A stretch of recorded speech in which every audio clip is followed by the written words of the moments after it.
Je suis Armelle Bitota. Je suis ici pour dire les témoignages que j'ai reçus auprès de vrais parents. Avant de commencer les témoignages, je vais d'abord arriver là où j'avais commencé pour comprendre ce message. J'avais un problème du décès de mon mari. Dans ce problème, j'avais tellement rencontré des difficultés qui ne m'ont pas permis de trouver un endroit pour rester avec les enfants.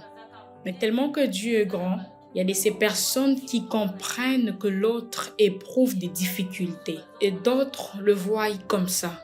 À un moment donné, j'étais chez mon beau-père, mais je n'avais pas pu bien rester là-bas avec les enfants. Vu toutes ces difficultés, je me suis rendue chez Papa Maï pour signaler à ces derniers qu'il y a tellement de difficultés avec les enfants et il n'y a pas d'endroit pour rester avec les enfants. Il m'a dit, je peux bien te loger chez moi, mais le problème est que si ma belle famille apprenait ça, ça pourra créer encore de problèmes. Je dis, Papa Maï, peu importe l'endroit où tu vas m'amener, je vais juste rester en paix avec les enfants. Il m'a dit, j'ai un endroit où tu resteras en paix. Je t'amène dans notre centre à l'église. Arrivé sur place, j'avais ma propre religion.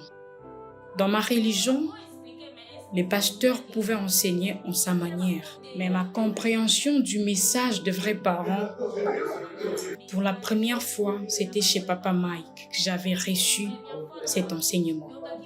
Je lui ai posé la question, Papa Mike, pourquoi chaque fois que je venais chez toi à la maison, tu ne m'as jamais dit que ces histoires s'est passées de cette manière?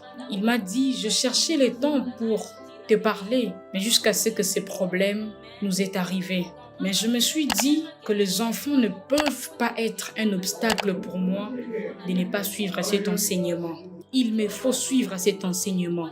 On est resté avec Papa Mike presque 3 semaines. On a fait 21 jours. Il m'a expliqué comment prier et comment comprendre l'utilité ou l'importance des vrais parents. En restant avec lui, j'ai compris que malgré la religion que j'avais, on ne m'a jamais enseigné de cette manière-là. En suivant le message, en écoutant les chansons, je comprenais qu'il y avait un message à l'intérieur. Je suis restée suivre le principe et j'ai trouvé que c'était vraiment très bien. En restant au centre, j'avais des doutes à un moment donné. Je me suis dit, comment je peux accepter directement comme ça? Et à un certain moment, je me disais non. Si réellement ces personnes ont été envoyées par Dieu, j'aimerais le voir même en rêve. Un jour, en dormant pendant le sommeil, j'ai vu le révérend Moon. Il était sur la montagne et moi j'étais en bas. Il me dit, mon enfant monte. Mais en montant, vu que je n'avais pas d'équilibre, il a pris un pagne plié et il m'a dit, tiens. Et j'ai tenu, je suis montée. Là, c'était la première fois. Et j'ai dit à Papa Mike, voilà ce que je fais comme rêve.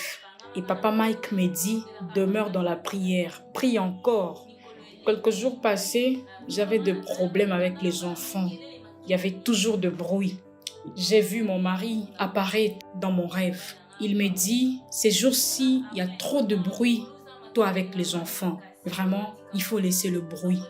Après quelques jours, Papa Mike est venu.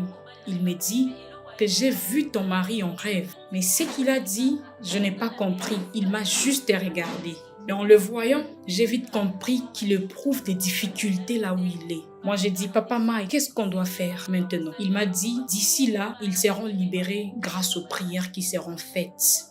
En voyant comment Papa Mike s'est soucié de ce problème, même moi, ça m'est surpassé. Des fois, moi, j'oubliais, mais lui, il était au four et au moulin pour me dire que ton mari doit être libéré. Je dois payer de l'argent pour qu'il soit libéré là où il est. Et depuis lors, je n'ai plus demandé. Et un certain samedi, il est venu au centre. Il me dit, j'ai déjà tout payé et on doit libérer ton mari. Moi, je me suis dit, peut-être qu'il a dit juste pour dire. Et j'ai laissé. À un moment donné, il est venu pour me dire que hier, nous avions libéré ton mari. Et je sais que là où il est déjà libéré. Moi, j'ai dit, bon, je ne sais pas, peut-être ça pourrait être une réalité. Je suis entrée à la maison, J'ai prié avec les enfants et nous nous sommes endormis. C'était le 17 décembre. Presque un mois, je vois mon mari pendant que je dormais, dans mon rêve. Et en dormant, j'ai vu Papa Mike habillé en veste bleue. Et moi, je le poursuivais derrière. En le poursuivant, je suis entrée dans la boue. Et il me dit, pourquoi tu es dans la boue? Je lui ai répondu que je suis à ta poursuite. Et en rentrant à la maison, j'ai vu Papa Mike toucher le poignet de la porte du centre, là où je suis, dans la grande maison. Et je lui ai entendu crier en appelant le nom de mon mari derrière. J'ai dit, Papa Mike, tu appelles Kenjo? Il m'a dit que oui, il est à l'extérieur. Je suis directement sortie et en sortant, je l'ai vu venir. Directement, je lui ai embrassé. Je lui ai posé la question, d'où viens-tu? Il me dit, tel que je suis là, j'étais en prison. J'étais enfermée dans une prison avec les fils. Là où j'étais, j'avais tellement de souffrance. Je souffrais tellement. Mais dans cette souffrance, on est venu me libérer. Mais d'autres personnes sont restées là-bas. Et lorsqu'on m'a libérée, je me suis décidée de venir vous rendre visite. Je lui ai dit, tu es venu nous rendre visite, mais pourquoi tu as maigri comme ça? Il me répond, j'ai maigri parce qu'il y avait vraiment de la souffrance là où j'étais.